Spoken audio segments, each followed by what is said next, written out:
रांची नगर निगम board की बैठक में वित्तीय वर्ष 2023-24 का बजट पेश हुआ और 2801 करोड़ रुपए का बजट पास किया गया है।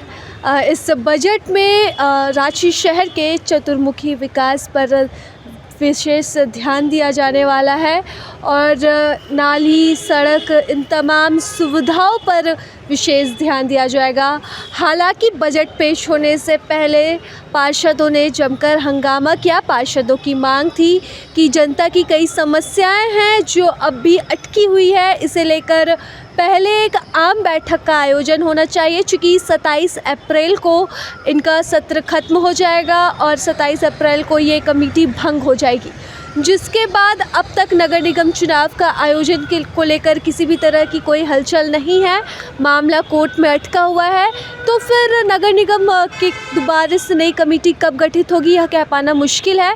ऐसे में पार्षदों की मांग रही कि पहले बैठक का आयोजन हो, आम बैठक का आयोजन हो, जिसके बाद बजट बैठक का आयोजन हो। हालांकि आश्वासन के बाद बजट सत्र का आरंभ हुआ और 2801 करोड़ रुपए के बजट को भी पास मंजूरी मिली है, स्वीकृति मिली है, लेकिन पार्षदों की मांग अब भी 6 महीने के एक्सटेंशन पर है।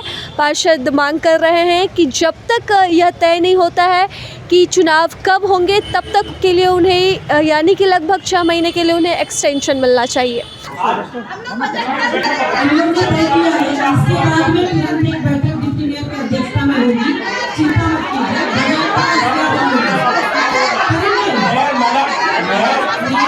देखिए, जनप्रतिनिधि है, मैं इतना कहना चाहती हूँ कि सरकार को अभी तक चुनाव करा देना चाहिए था। सरकार अगर चाहती तो शायद अभी तक तैयारी हो जाती और चुनाव होता। मैं कई उदाहरण दे सकती हूँ।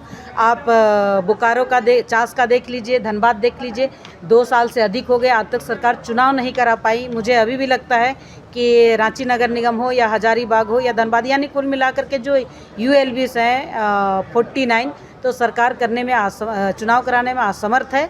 अगर उन्हें लगता है कि जनता के साथ में जनप्रतिनिधि का सरोकार बना रहता है, जनता जनप्रतिनिधि के कारण ही आज काम करा पाती है और इसी कारण चुनाव भी होता है और चुनाव होने के कारण ही जो संविधान में ताकत दिया है उस ताकत का प्रयोग लोग करते हैं। मैं इतना कहना चाहती हूँ कि सरकार जल्द से जल्द चुनाव कराएं और नहीं चुनाव करा पाते हैं तो जब तक चुनाव नहीं कराते हैं तब तक का एक्सटेंशन दिया जाए। हमारे जितने भी पार्षद बंधुगण हैं वो जनता के प्रति चूँकि जिम्मेदार है, जनता उन्हीं के पास सीधे पहुँचती है।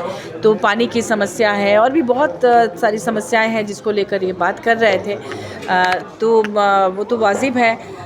लेकिन अभी इनका कार्यकाल भी ख़त्म हो रहा है 27 अप्रैल को, उसको लेकर भी चिंतित है कि चुनाव पता नहीं कब हो और अगर नहीं हो अभी तो कम से कम उन्हें एक्सटेंशन मिल जाए। इसके लिए सभी हमारे पार्षद बंधुगण चाहते हैं कि माननीय मुख्यमंत्री जी उनको समय दें। मुझे उन्होंने आवेदन भी दिया है, मैं माननीय मुख्यमंत्री जी से अनुरोध करूंगी कि पार्षदों से एक बार मिलने का समय दे दें ताकि उनके साथ बैठकर वो लोग आगे क्या करना है। 2023-24 का आज बजट पेश किया गया। 2801 करोड़ का ये बजट रांची शहर के सभी चीज़ों को इसमें समाहित किया गया है।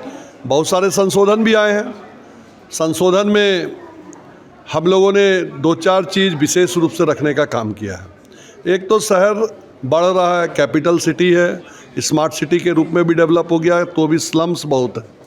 हम कैसे चतुर्मुखी विकास कर सकें उसके लिए एक DPR बना के पूरे शहर के रोड एवं नाली का एक योजना बन के काम हो, उसको चाहे राज्य से चाहे केंद्र से वो पैसा मिलके ये काम हो, इसका हम लोग सुनिश्चित कराने का काम करने के लिए इस बजट में प्रावधान करने का काम किए हैं। दूसरा, रांची नगर निगम के माध्यम से जो पालतू पशु या आवारा पशु सड़क में जो घूमते हैं उनके लिए काजी हाउस बना के उनको रखने का, साथ ही साथ अगर कोई आवारा गाय है तो उसको गौशाला में देने के बाद उसके आहार का खर्च निगम उठाए, इसके लिए भी एक प्रावधानित राशि को रखने का काम किया गया है। आमदनी के लिए आमदनी क्या क्या हो, उसमें रेवेन्यू कैसे बढ़ेगा, उसके लिए अलग अलग विभागों को पत्र देने का काम। साथ ही 74वें संशोधन के अंतर्गत रांची नगर निगम को जो शिक्षा, हेल्थ और बाकी चीज़ों की जिम्मेवारी मिलनी चाहिए थी, उसके लिए भी डिमांड करने की बात कही गई है। प्रभातखबर.com, विश्वास वही, रफ्तार नहीं।